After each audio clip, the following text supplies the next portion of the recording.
bag contains 8 balls whose colors are either white or black. 4 balls are drawn at random without replacement, and it was found that 2 balls are white and other 2 balls are black. एक bag है जिसमें total 8 balls हैं, कुछ white है और कुछ black है। वो कितने हैं हमें नहीं पता है। उसमें से हमने 4 बॉल्स रैंडमली ड्रॉ किए हैं, जिसमें 2 बॉल जो वो व्हाइट निकले हैं और 2 जो वो ब्लैक निकले हैं। तो हमें ये बताना है the probability that the bag contains equal number of white and black balls is. तो इस बैग में equal number of white and black balls है, इसका प्रोबेबिलिटी क्या है। इक्वल मीन्स दोनों 4-4 होने चाहिए। इसका प्रोबेबिलिटी क्या होगा। तो इस फॉर्मेट में जो क्वेश्चंस होते हैं वो वैसे तो बेस थ्योरम से सॉल्व होते हैं, जिसमें ये दिया होता है कि एक इवेंट जो वो हो चुका है और पूछा होता है कि वो किसी पर्टिकुलर तरीके से होने का क्या प्रोबेबिलिटी है। ठीक है, लेकिन उसके फॉर्मूला से भी हम ऐसे लिख सकते हैं, लेकिन नॉर्मल हम जो प्रोबेबिलिटी का सिंपल कॉन्सेप्ट होता है उससे भी सॉल्व कर सकते हैं।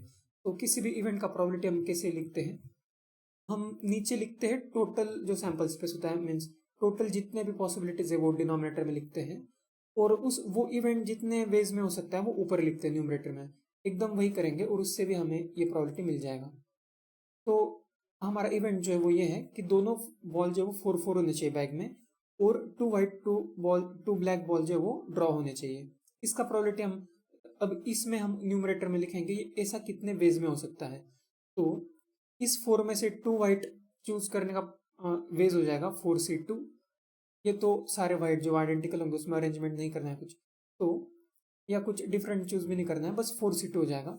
इनटू तो ब्लैक में से भी 4 में से अगर हम 2 चूज करेंगे तो 4C2। इतने डिफरेंट वेज में हम 2 व्हाइट 2 ब्लैक बॉल निकाल सकते हैं अगर बैग में 4 व्हाइट 4 ब्लैक बॉल्स है। तो यही हमारा इवेंट था, तो इसके वेज हमने ऊपर लिख दिए हैं। अब नीचे हम लिखेंगे ऐसे सारे पॉसिबिलिटीज जिसमें हम 2 व्हाइट और 2 ब्लैक बॉल जो है वो निकाल सकते हैं। तो अब अलग पॉसिबिलिटीज क्या होंगे, मतलब जब बैग में जैसे 1 व्हाइट है और बाकी 7 जो वो ब्लैक बॉल है, एटलीस्ट 1 तो व्हाइट होना चाहिए, 0 व्हाइट नहीं हो सकते क्योंकि 2 कलर यहाँ पे दिए हैं। और इसी तरह से 2 व्हाइट 6 ब्लैक बॉल भी हो सकते हैं, 3 व्हाइट और 5 ब्लैक बॉल भी हो सकते हैं। 4-4 का केस हमने ऊपर तो ले ही लिया है। यही हमारा इवेंट था। अब 5 व्हाइट और 3 ब्लैक बॉल्स भी हो सकते हैं, या फिर 6 white 2 black balls, 7 white and 1 black ball. तो यही सारे पॉसिबल केसेस हैं, ये समझ में आ जाएगा आसानी से। अब हमें ये करना है कि 2 व्हाइट 2 ब्लैक बॉल निकालना है। वो इस केस में पॉसिबल होगा ही नहीं और इस केस में भी नहीं, क्योंकि इसमें एक ही बॉल है व्हाइट या फिर ब्लैक। तो बाकी केसेस ये 4 केसेस बस बच गए। और ये एक केस जो है उसका तुमने एक काउंट कर ही लिया कि कितने वेज में हो सकता है। तो 2 व्हाइट 2 ब्लैक बॉल कितने टोटल वेज में निकाल सकते हैं वो हमें डिनोमिनेटर में लिखना है।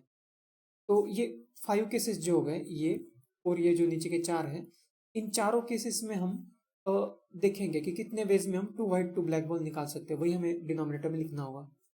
तो जैसे फर्स्ट केस का तो वही हो जाएगा जो न्यूमरेटर में लिखा है, फिर से एग्जैक्टली सेम चीज हम लिख सकते हैं, क्योंकि इतने वेज में हम ऐसा ड्रॉ कर सकते हैं 4 बॉल्स। अभी अगर फर्स्ट केस देखेंगे तो इसमें हमें लिखना होगा प्लस वो ऐड कर देंगे, इसमें से 2 बॉल सिलेक्ट करने होंगे, और ये जो 6 ब्लैक है उसमें से भी 2 बॉल्स। सिंपली हम ऐसे लिख सकते हैं 2C2 इंटू 6C2। तो सिंपल ऐसे हम ऐड करते जाएंगे इन सबको। इसके मतलब ये सब डिनोमिनेटर में ही है, तो डिनोमिनेटर में ये बहुत सारा एडिशन होगा यहाँ पे। तो जैसे यहाँ पे लिखेंगे हम 3C2 इंटू 5C2 प्लस लिखेंगे 5C2 प्लस 3C2। एक तरह से सेम ही टर्म जो वो रिपीट हो रहा है, 5C2 इंटू 3C2। फिर नीचे लिखेंगे 6C2 इंटू 2C2, ये भी ये ऊपर वाला जो टर्म है एग्जैक्टली वही रिपीट होगा एक तरह से। तो ये टोटल डिनोमिनेटर हो गया। अब यही हमारा प्रोबेबिलिटी, उसको बस कैलकुलेट कर लेना है। तो अगर हम लिखेंगे तो 4C2 का वैल्यू होता है 6, तो ये 6 इंटू 6 ऊपर हम लिख सकते हैं डायरेक्ट इस तरह से लिखते हैं 6 इंटू 6। फिर यहाँ पे 4C2 ये भी है 6, ये भी है 6, तो एग्जैक्टली सेम ही नंबर था, हमने देखा था वो। तो 6 इंटू 6 प्लस 2C2 का वैल्यू तो 1 होता है, 6C2 का वैल्यू होगा 15। तो यहाँ पे हमें 15 लिखना होगा, तो ये हो जाएगा 15, डायरेक्ट 15 लिख देते हैं। इसके बाद 3C2 का वैल्यू 3 होता है, इंटू 5C2 का वैल्यू होगा 10 प्लस यहाँ पे फिर से वही है 5C2 3C2, ये बस 10 इंटू 3 लिख सकते हैं। और ये वैल्यू भी हमने कैलकुलेट किया था पहले, तो ये जो होता है 15 होता है, यहाँ पे प्लस 15 लिख सकते हैं। अब इसको अगर सॉल्व करेंगे तो ये होगा 36 डिवाइडेड बाय 36 प्लस 15 यहाँ पे 30 हो जाएगा, और ये 30 प्लस 30 60 हो जाएगा। तो 30 प्लस 60 इस तरह से आ जाएगा ये। तो 36 डिवाइडेड बाय, और नीचे हो जाएगा 126। अब इसको अगर डिवाइड करेंगे तो इसका वैल्यू आ जाएगा 18 से डिवीजन हो जाएगा यहाँ पे, तो इसका वैल्यू आ जाएगा 2/7, जो हमारा आंसर होगा बी ऑप्शन में।